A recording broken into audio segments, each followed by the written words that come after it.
Hello, this is Trevor. Today we're working on web cache poisoning in PortSwigger's Web Security Academy. It is web cache poisoning with an unkeyed header. So the lab is vulnerable to web cache poisoning from an unkeyed header in an unsafe way. So a user regularly visits the homepage, so we know the location. Poison a cache with a response that executes alert document.cookie. And let's check the hit. Well, I wonder where that hint was a little too explicit for my taste. Oh well. Please remember to like and subscribe, leave a comment, let me know how I'm doing. I'd appreciate that. So we know that it's going to be on the homepage. And I guess we know send to repeater that it's going to be using X. Well, let's see proxy. So we got shop. I'm trying to see what is most likely the target.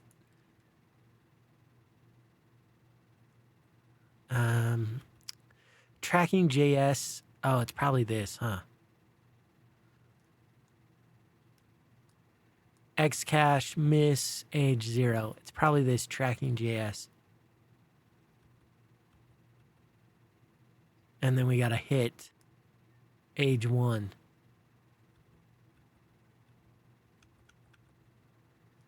Does it say content length? Age 1, max age 30, so every 30 seconds. Okay. All right. Well, let's send this. Do we already have it in repeater? We do. So let's try. It said x forwarded host blah.com. I don't know if it's been 30 seconds. Well, let's send it. See what we get back.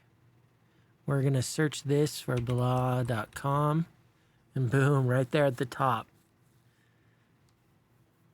Sweet. And this just should have hit the cache. So if we send another one,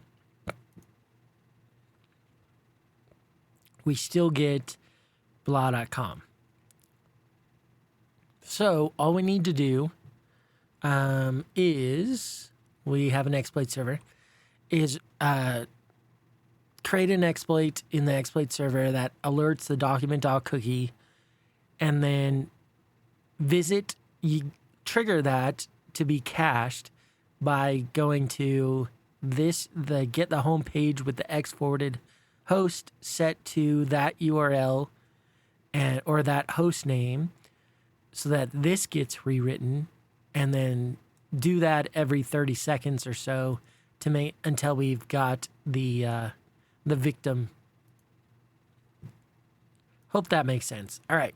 Let's write our script. I'm going to copy this and go Python utils create this. Copy that. Paste here. And then vim web cache poisoning with unkeyed header. All right, what I said was we wanted to, let's go to utils, site, post exploit. This is what we want. And it's going to be in the response. We need to change response file and response body. And response head, right? Let's take a look at what it has right now. Yeah, see, it has application JavaScript. That's what we want. And we want it to target resources/js/tracking.js. Okay. So post exploit. So shop.post exploit. We want response file. Response file equals, I'm going to just do it like this, and then we'll put them all in response head equals response head response body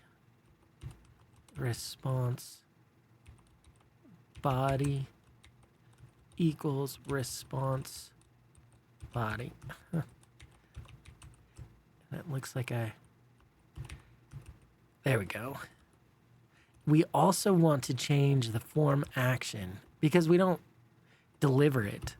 Form action equals, and I think it was store, right?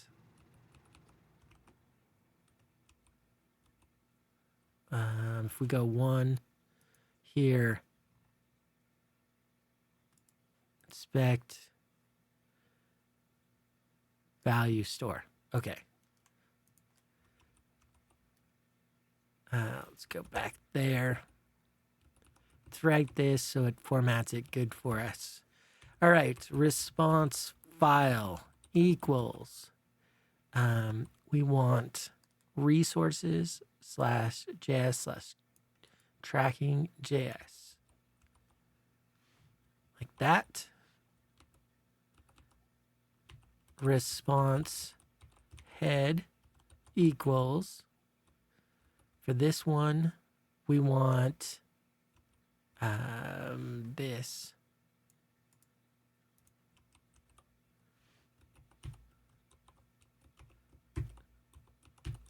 /r/n/r/n. So I was just editing the video and noticed that I put /r/n/r/n in the script. It worked. It shouldn't have, I don't think. It should have been just /r/n. So 1 carriage return line feed and not 2, because 2 would have created a blank line. Although it did work, but I want to throw that in so that you know it should only be 1 carriage return line feed. All right, thanks. Okay. Doing good. Response body. This is going to be our payload, and that's going to be, we can just, because it's importing JavaScript, we can just write straight JavaScript. So alert document.cookie. Just like that. And then, so we need to post this. We just posted it. And then we need to get the home page. So request.get shop.base URL headers equals headers. Headers equals, and remember we want X forwarded host, and here we want to put the, okay, so we need to figure that out. The host name for this get URL. What does post exploit return? The exploit URL.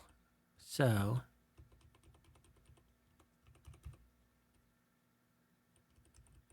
exploit URL equals that.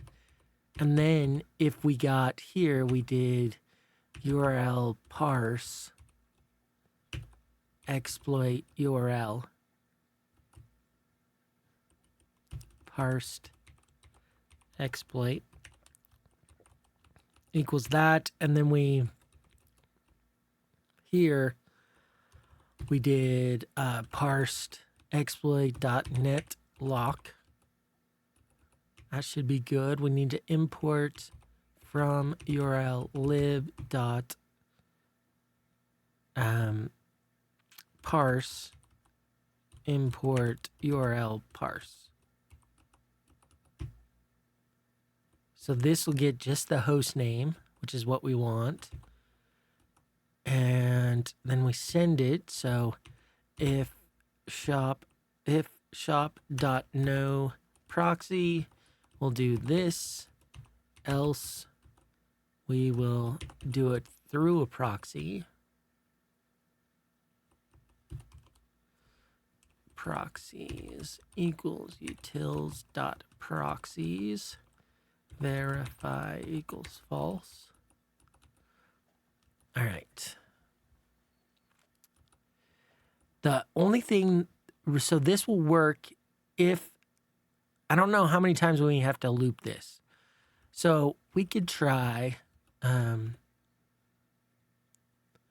right here while blog.is solved while not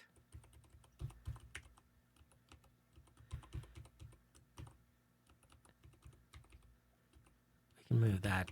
It won't matter its location, but and then do a time.sleep 15.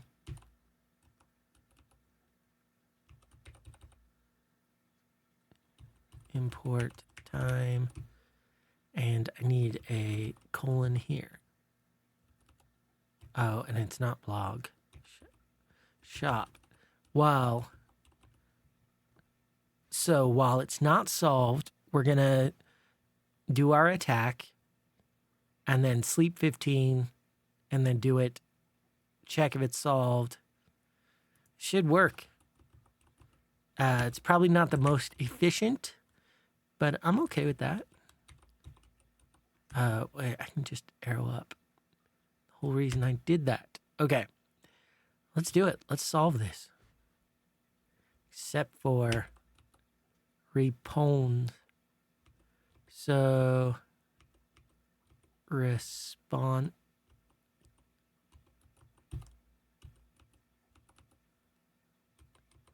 Make sure I didn't miss it anywhere. Yeah. Okay.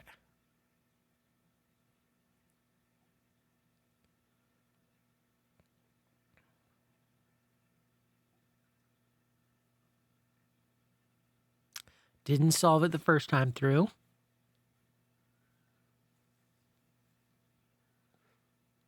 Should be waiting 15 seconds. We can also check if, you know, it's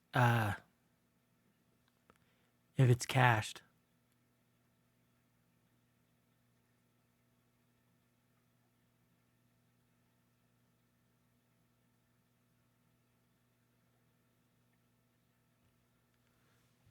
Let's see how we're doing here.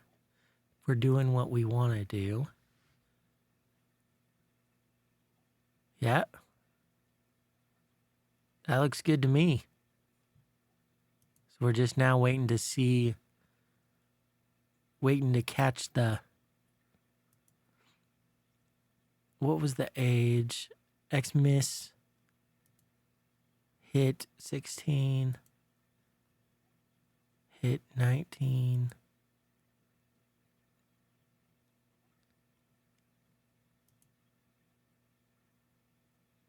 Lab is solved. There we go. Boom.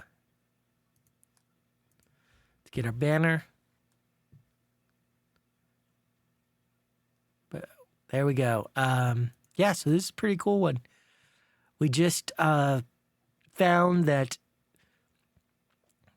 we could inject into the X-forwarded host to change the URL. And we also found that that X-forwarded host was not part of the caching. So it wasn't a keyed. That's what they mean by keyed. It wasn't keyed as part of the caching. So we could modify that and it would be cached as if it wasn't changed.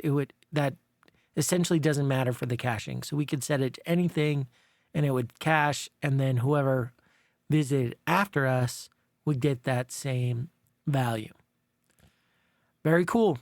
All right. If you have any questions, let me know. Otherwise, I'll see you in the next one. Thank you so much. Goodbye.